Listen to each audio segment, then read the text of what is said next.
और ये series combination हुआ, और सीरीज कॉम्बिनेशन एक कनेक्ट कर दो बैटरी के साथ में, that is electric potential. Electric potential आपका this is positive terminal and this is negative terminal, तो ये हो गया आपका V। अब ये that is called as higher potential and this is called as lower potential. Negative terminal is also called as lower potential and this is called as higher potential. So this is your higher and this is your lower, और इनके बीच का जो difference होता है उसी का potential difference रहता है। अब देख यहां से तेरा करंट फ्लो होगा I, करंट फ्लो हो रहा है यहां से।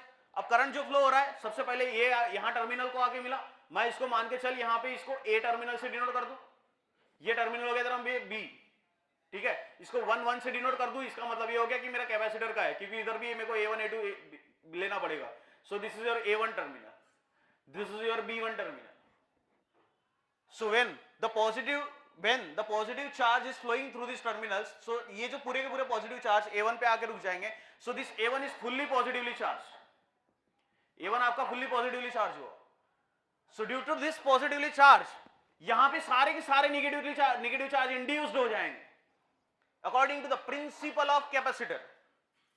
According to principle of capacitor यहां पॉजिटिव चार्ज हो गए, ये सारे के सारे कौन से चार्ज यहां आ गए तेरे नेगेटिव चार्ज।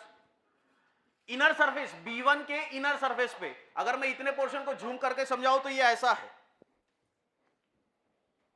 यहां कौन से चार्जेस आ गए तेरे, पॉजिटिव चार्ज। इधर वहां पर फुल्ली पॉजिटिवली चार्ज है। ये पॉजिटिव चार्ज क्या करेगा, it induces the negative charge, मतलब बनाएगा, क्या बनाएगा, negative charge. So all the negative charges is develop in the inner surface of, ये तेरा A1 है, ये तेरा B1 है। सो A1 और ये B1 का ये इनर सरफेस के ऊपर all the negative charges is induces due to positively charge plates A1, while the outer surface of the metal plate B1, so all these are the positive charge, but this plate is connected to this conductor, so all the positive charges is moving toward C2, and C2 is also made up of two plates, and this is your A2 and this is your B2. अब A2 को कौन से charges मिले तेरे, positive charge. Again A2 is your fully positively charged, and due to this fully positively charged, all the negative charges is induces in the inner surface of B2, while again outer surface of B2 is connected to this C3, again this is your A3 and this is your B3। ये process आपका चलते रहेगा, and this is your positively charged and this is your negatively charged। Clear. अब देखो यहां से क्या चीज मिलेगी, अब ये कौन सा कॉम्बिनेशन है, सीरीज या पैरेलल, कौन डिवाइड होगा, now take this is V1 is electric potential across capacitor C1, V2 is electric potential across capacitor C2, V3 is electric potential across capacitor C3।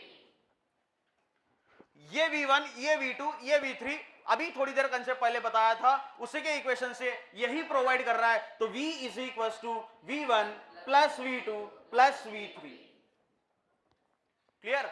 और ये V1 और V2 और V3, तो अभी मैं according to the definition of capacitor C is equals to Q upon V। Magnitude of the charge नहीं बदल रहा है यहां पर सभी का, ठीक है। बदल कौन रहा है, C और V, बदल कौन रहा है, ये C1 है ना, ये पहला कैपेसिटर है, तो कौन बदला, C, और कौन बदल रहा है, V, कौन सेम है, चार्जेस, क्लियर। तो यहां से मैं V1 इधर और C1 इधर, तो V is equal to Q divided by C। कितने कैपेसिटर है मेरे पास में, तीन कैपेसिटर के लिए इक्वेशन में बदल दूं, देख तीन कैपेसिटर के equation, V1 is equal to Q divided by C1, V2 is equal to Q divided by C2, V3 is equal to Q divided bye,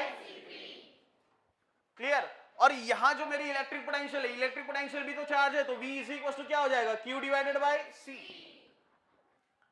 now V1, V2, V3 and V, तो ये जो C होता है, ये C तेरा C equivalent कहलाएगा। समझाता हूं C इक्विवेलेंट क्या होता है। मान के चलिए इक्वेशन 1 है, ये इक्वेशन 1 में ये पूरी वैल्यू यहां पुट करनी है, ठीक है। अब पूरी वैल्यू पुट करने के बाद में देख तेरा इक्वेशन क्या बनेगा। So now this is your Q divided by C1 plus Q divided by C2 plus Q divided by C3 is equal to Q divided by C equivalent.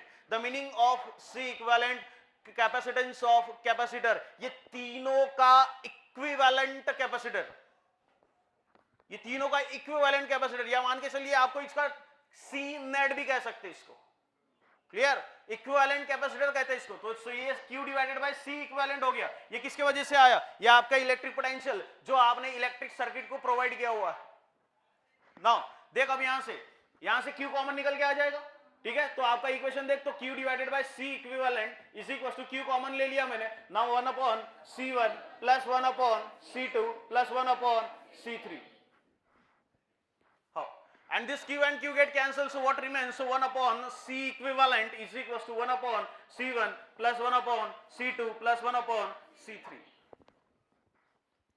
अब यहां पे मैं क्रॉस मल्टीप्लीकेशन कर दूं तो 1 upon C equivalent क्या आ जाएगा, देख अच्छे से, C2 plus C1 divided by C1 C2, पहली दो टर्म्स के लिए cross multiplication, plus 1 upon C3, 1 upon C equivalent is equals to C2 plus C1 again C3 plus C1 C3 divided by C1 C2 C3। क्या हो गया? C2 C1 और ये C3, C1 और C2, हाँ, this is total divisions, clear.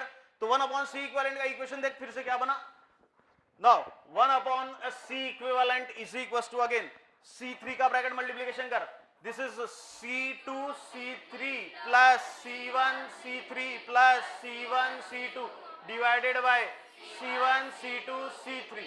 This is the equation for 1 upon C equivalent. But for the C equivalent is equals to C1 C2 C3 divided by C2 C3 plus C1 C3 plus C1 C2. So this is the equation for series combination. बोल समझ में आ गए? अरे समझा गया?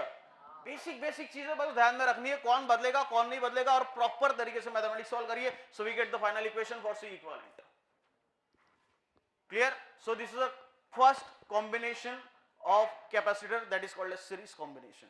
ये आपका पहला टर्म कंप्लीट हो गया, सीरीज कॉम्बिनेशन, समझा गया? समझ में आ गया? देख लो इसको।